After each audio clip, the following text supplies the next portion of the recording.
이 시간 그 주님을 함께 찬양하실 때에 자리에 일어나서 함께 찬양할 수 있으면 좋겠습니다. 함께 기쁨과 즐거움으로 모시는 사랑 주님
하나님 아버지, 주님께 예배를 드릴 수 있게 하심에 감사를 드립니다.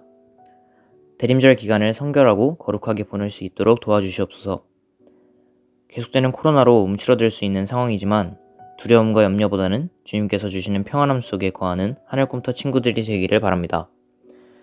수능이 끝났음에도 면접, 논술, 실기를 준비하는 고3 친구들과 기말고사를 준비하는 1, 2학년 친구들이 있습니다. 주님께서 주시는 능력으로 잘 마무리하고 평안히 살아가는 친구들 되기를 소망합니다. 귀한 말씀 전해주시는 박모세 목사님의 건강을 지켜주시고 선포되어지는 말씀이 저희의 심령 안에서 힘과 능력이 되기를 원합니다. 늘 감사드리며 우리 주 예수 그리스도의 이름으로 기도드립니다. 아멘.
네, 오늘도 방송을 통해 말씀을 들으신 하늘꿈터 학생들 그리고 선생님들을 환영합니다.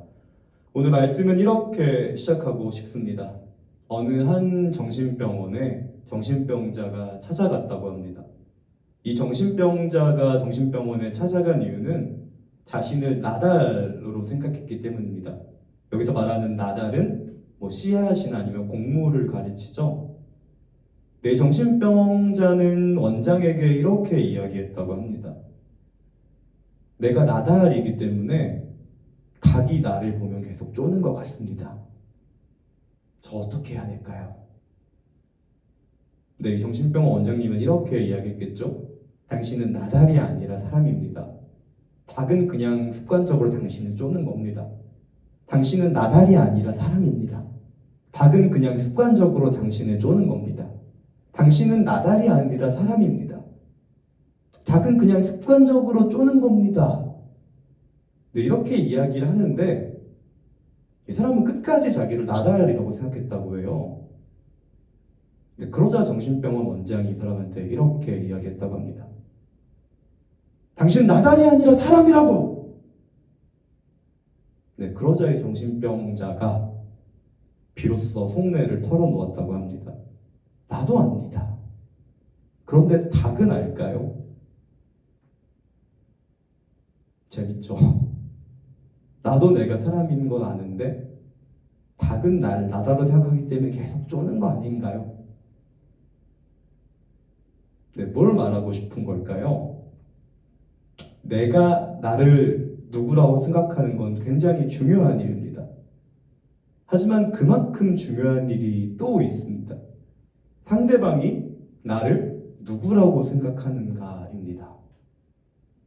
내가 생각하는 것과 상대방이 생각하는 것이 일치할 그때가 바로 환상이 가로질러지고 사실이 나타나게 된다는 것입니다.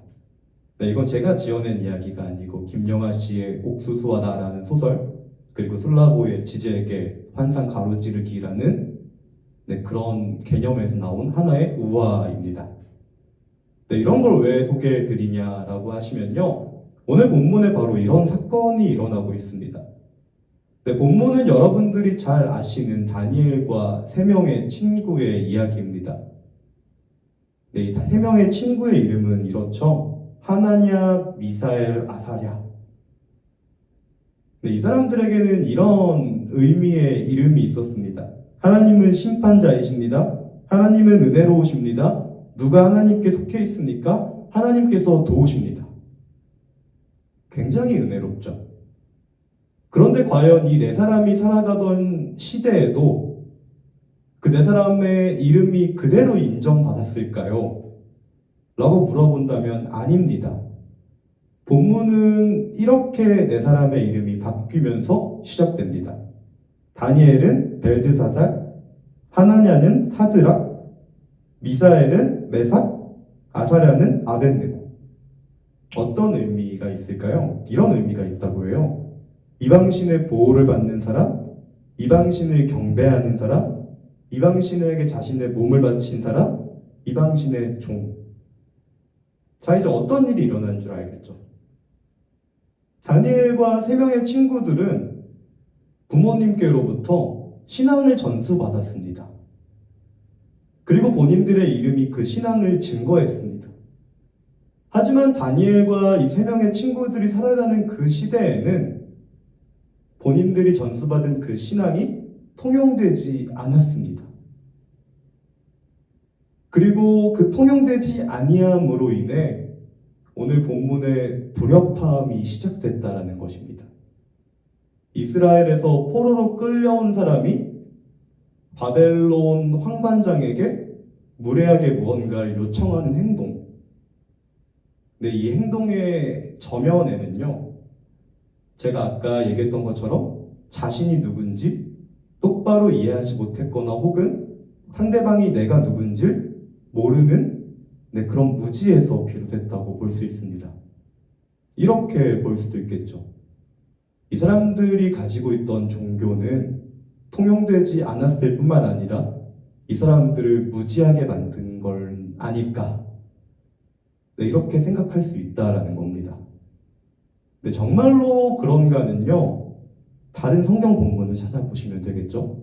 우리 함께 읽어보도록 하겠습니다.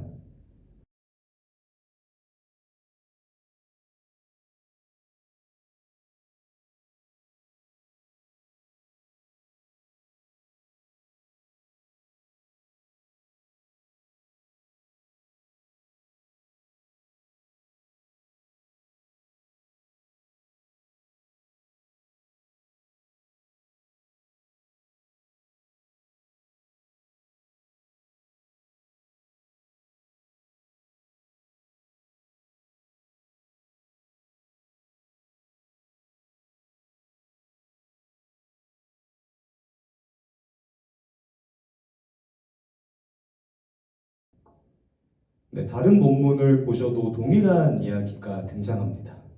근데 이 당시에 이스라엘은 이집트에 약 400년 정도 포로 생활을 하던 때입니다. 그때 여러분들이 아시는 것처럼 모세라는 아이가 태어나게 되고 이 모세라는 아이에게 부모님은 이스라엘의 종교를 가르칩니다. 그리고 제가 얘기할 것처럼 똑같은 사건이 일어나게 됩니다. 이스라엘의 노예인 모세가 이집트의 왕인 파라오에게 요청하는 사건이 발생합니다. 그리고 어떻게 되는지 여러분도 잘 아실 겁니다. 이집트의 왕은 모세에게 화가 나서 아직 이스라엘이 정신을 못 차렸다 하며 더 많은 노역을 요구하게 되고요. 그리고 이 당시 작업을 반장하던 작업반장들이 모세를 이렇게 저주하게 됩니다. 당신들 때문에 우리가 힘들어졌습니다. 당신들이 믿는 하나님이 당신들을 저주하기를 원합니다. 이렇게 표현하고 있는 거죠. 당신의 종교는 당신만 가지고 있지 왜 우리에게 강요해서 우리 이렇게 힘들게 만듭니까? 당신들 좀 모자란 거 아닙니까? 당신들 조금 잘못된 거 아닙니까? 라고요. 이집트의 파라오뿐만 아니라 이스라엘의 작업반장까지 똑같이 이야기합니다. 조금 정신 좀 차리세요. 네, 그런데 여러분 한 가지 살펴보셔야 될 것이 있습니다. 정말로 모세는 배우지 못해서 이렇게 행동한 것일까? 여러분들이 아시는 것처럼 모세는 이집트의 왕자로 생활했고 40년 동안 이집트의 학문을 공부한 사람이죠. 이 말은 곧 이스라엘 작업반장들보다 더 똑똑할 뿐만 아니라 이집트의 왕인 파라오와 비등한 사람이라는 것입니다. 여기서 우리가 한 가지 사실을 알 수 있습니다. 다니엘을 포함한 모세의 행동은 몰상식한 행동은 아니라는 것입니다. 네, 그러면 그 행동을 어떻게 설명할 수 있는 걸까요? 네, 이렇게 설명할 수 있는 거죠. 여러분들이 한 가지 아셔야 될 사실이 있는데, 사실 이 다니엘과 세 명의 친구는요, 이스라엘의 왕족 혹은 귀족의 가문 사람들입니다. 엘리트 집단이라는 거죠. 그리고 심지어 이스라엘 사람들 중에 왕을 보좌하기 위해서 선별된 사람들이라는 것입니다. 엘리트 중에서도 손꼽히는 사람들이었다라는 거고요. 이 사람들은 바벨론에서 바벨론의 문학과 언어를 배우는 일을 게을리하지 않았습니다. 풀어 말하면 이렇게 되는 겁니다. 이 사람들은 그 당시 바벨론의 종교와 신화와 점성술뿐만 아니라 천문학을 배우는 것에 부정적이지 않았을 뿐더러 열심히 했다는 겁니다. 근데 그러던 어느 날 이 사람들이 결단을 하게 됩니다. 그 결단이 바로 오늘 본문의 결단입니다. 그래도 우리가 이스라엘 사람이고 우리가 부모님께 물려받은 게 있는데 이방신의 제사에 사용된 음식을 먹으면 안 되지 않을까? 그리고 당당하게 이렇게 요청했다라는 거죠. 우리가 우리 종교적인 색채상, 우리 종교적인 정체성상 이 음식을 먹지 않겠습니다라고요. 자, 이건 무례한 부탁이라기보다는요, 이렇게 볼 수 있는 거죠. 신앙의 결단이었다라는 겁니다. 네, 그리고 하나님의 은혜를 입어 비록 바벨론의 포로가 이집트의 황관장, 장관에게 요청했으나 승인받게 되고 10일 동안 테스팅을 해본 다음 결과가 좋다는 걸 확인하고 그렇게 학문을 익히게 되죠. 뭘 말하고 있는 걸까요, 본문은? 본문이 우리에게 주고 싶은 교훈이 무엇일까요? 다니엘과 세 명의 친구들이 가지고 있는 종교는 환상이 아니었다라는 겁니다. 그럼 그걸 뭐라고 할 수 있는 걸까요? 신앙의 결단에서 시작된 진짜였다라는 거죠. 우리들만 알고 있는 것이 아니라 황관장도 알 만큼 그건 사실이었다라는 겁니다. 다니엘과 세 명의 친구들이 가장 먼저 한 일, 그건 바로 이것입니다. 종교라는 환상을 가로지른 것이죠. 그리고 바벨론의 본인의 신앙을 보여준 겁니다. 그리고 바벨론 사람들이 그걸 믿고 인정하게 되는 것. 이것이 바로 다니엘서가 우리에게 준 첫 번째 교훈입니다. 여러분 중엔 이렇게 생각하시는 분이 계실 겁니다. 목사님, 대림절, 대강절에 왜 다니엘서 이야기, 그리고 무슨 환상 가로지르기입니까? 하시는 분이 계신 줄로 압니다. 근데 제가 이 이야기를 나누는 이유는 한 가지이기 때문입니다. 예수님께서 우리에게 가장 먼저 하신 일이 바로 이것이기 때문입니다. 종교라는 환상을 가로지르기. 성경에 그런 게 어디 기록되어 있어요? 네, 기록되어 있습니다. 왜 예수님께서 이 세상 가운데 오셨을 때 사람들은 이분이 하나님이시라는 걸 몰라봤을까요? 예수님이 설명해 주지 않았기 때문에? 아니요. 예수님께서 조금 다르게 오셨기 때문에? 아닙니다. 왜 세상은 이분이 예수님이신 줄을 몰랐을까요? 사람들이 종교라는 환상을 가지고 있었기 때문에. 그리고 예수님께서는 그 종교적인 환상, 그 환상을 충족시켜 주시지 않았기 때문에. 예수님께서는 세상 가운데 오셨으나 세상은 예수님을 알지 못했습니다. 네, 성탄절을 준비하는 이 대림절 시즌에 여러분들에게 묻고 싶습니다. 여러분들이 가지고 있는 환상은 무엇인가요?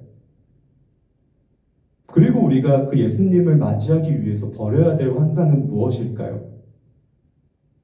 네, 요한은 우리에게 이렇게 말하고 있습니다.